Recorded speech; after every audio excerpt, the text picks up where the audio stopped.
All right. Hey, everybody, and welcome back to Bookkast. Yeah, welcome back. I'm Paul. I'm Sarah, and we're so excited to jump into another deep dive with you all. That's right. Here at Bookkast, we like to condense these bestsellers, give you the meat and potatoes, and we call it Bestsellers in Minutes. Bestsellers in minutes. That's right. So today we're diving into How to Stand Up to a Dictator by Maria Ressa. Ooh, that's a good one. Yeah, it's a powerful story. Where do we even begin with this, Sarah? Well, it's all about her experience as a journalist in the Philippines and her fight for truth and press freedom. But I think we have to start with Rappler. Rappler, yeah. The digital news website that she co-founded, and kind of her initial optimism about the power of social media. Yeah, it's interesting because, we think about the internet and the power of social media now, and it's kind of this, double-edged sword. Right. But back then, it seemed like this really bright light. A tool for good. This way to foster stronger democracies. Yeah, they were using Facebook to crowdsource news, to find sources to promote civic action like climate change awareness and voter participation. Oh.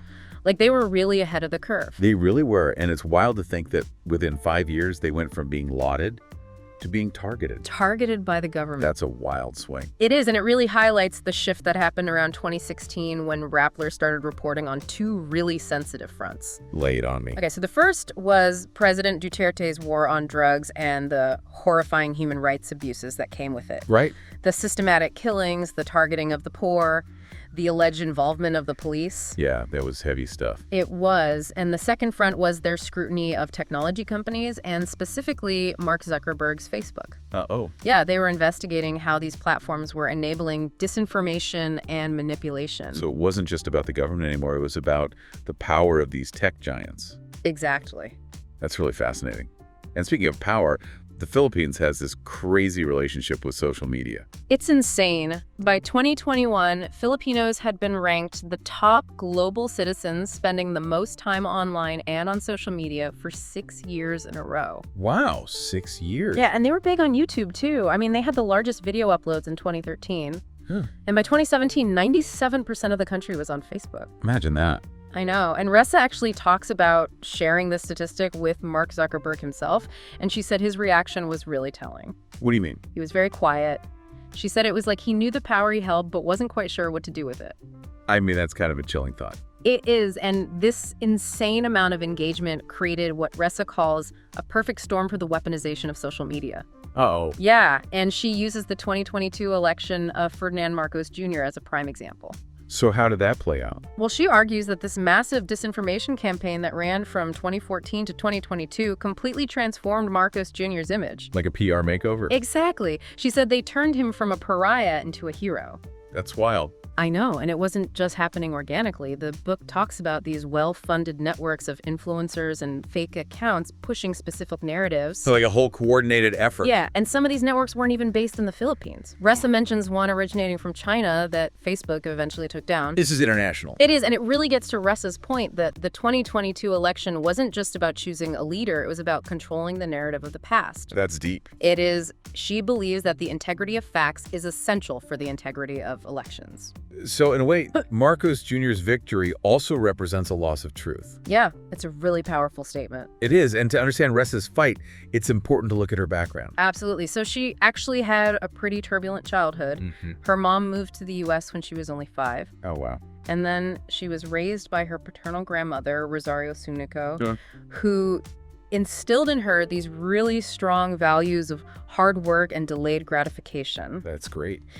But she also kind of demonized Ressa's mother, which must have been confusing. Yeah, that's a tough spot to be in. It is. And then when Ressa was 10, her mom took her and her sister back to the U.S. Another big change? Huge. She said she knew in that moment that her life would never be the same. Wow. But even with all this upheaval, she found ways to adapt. She even started playing the piano. That's cool. Yeah, she said it was a way to express herself and find some sense of control. I get that. And she also had some really amazing teachers like Mr. Spalding, who encouraged her to learn and to work as part of a team. That's important. It is, and these experiences really shaped her belief in collaboration, which is something we see later with Rappler. That makes sense. And then she went to Princeton. Yeah, and that was a big shift for her. She went from rote learning to independent thinking. That's college for you. It is, and it's interesting that her senior thesis actually dealt with political themes related to the Philippines. So even back then, she was drawn to these issues. It seems so. After Princeton, she went back to the Philippines and started working as a journalist. That's a big move. She worked at places like PTV4 and ABS-CBN and covered some major events like the coup attempts against President Aquino. Oh, wow. Yeah, so she got a first-hand look at the relationship between media and politics in the Philippines. That's intense. It was, and then she went to CNN. CNN, wow. Yeah, as a breaking news journalist. And she learned to stay calm under pressure, even under gunfire. Oh, that's a superpower. She actually calls it her superpower. That's amazing. And then she co-founded Rappler. Right, and it wasn't just her. It was this amazing group of women, the Menangs, as they're called. So who were they? Well, there was Glenda, Gloria, Che, Hoflinia, and Beth Frondoso. They all had different backgrounds, but they were united by their commitment to good journalism. That's awesome. It is, and they all took pay cuts to start Rappler. Seriously? Yeah, they really believed in the mission. That's dedication. And I love the name Rappler. Such a clever play on words. It is. It's rap and ripple combined. So they wanted to report the news quickly Okay. and also have a lasting impact. Exactly, and they were early adopters of Facebook, using it for social mobilization with their Move.ph initiative. So they were really optimistic about social media back then. Oh yeah, they saw it as a way to connect with citizens and foster civic participation. That's cool. And they had some really innovative projects in those early days. They did like the mood meter, which gauged public sentiment, and Project Agos, which was all about disaster risk reduction. That's amazing. They were really using technology for good. But then things started to change. Yeah, around 2014, Ressa noticed this shift from political marketing to what she calls networked disinformation. What's that?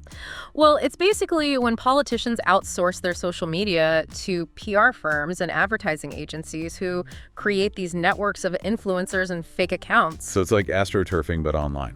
Exactly. And they started using these networks to manipulate trending hashtags and spread disinformation. And Rappler was one of the first to notice this, right? They actually started investigating the attacks against themselves and ABS-CBN. Wow, so they were really on the front lines. They were. And Ressa calls this asymmetrical warfare online because these powerful entities were using deceptive tactics to silence dissent.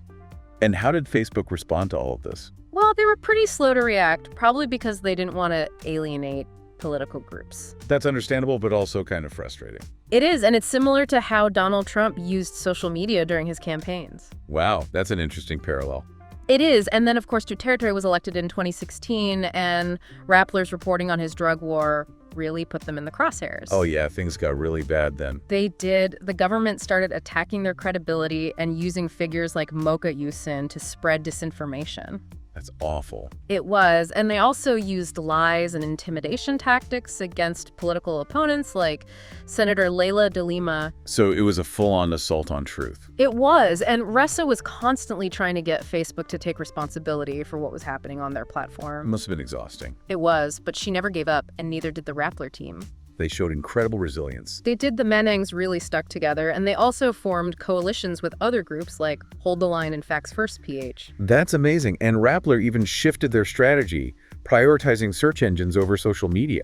Yeah, they were really adaptable, and all of their efforts gained international recognition, culminating in Ressa winning the Nobel Peace Prize. That's huge. It was a huge moment. It validated her fight and brought attention to the importance of press freedom in the digital age. Wow, what a story. It is, and it's a story that everyone should hear. So to sum it all up, Maria Ressa's How to Stand Up to a Dictator is a powerful reminder of the importance of journalism and the challenges it faces in the digital age. Exactly, and it's a must-read for anyone who cares about truth and democracy. I couldn't agree more. And for our listeners, our learners out there, we hope this deep dive has given you a taste of what the book is all about. We've covered a lot, but there's so much more to explore in the book itself. Absolutely. So if you're interested, pick up a copy and dive in. And that's Bestsellers in Minutes. Bestsellers in Minutes. We hope you enjoy this deep dive, and be sure to check out our website for more information about the books we discuss and to listen to our previous episodes. Thanks for tuning in. Thanks, everyone, and we'll see you next time on Bookkast, Bestsellers in Minutes.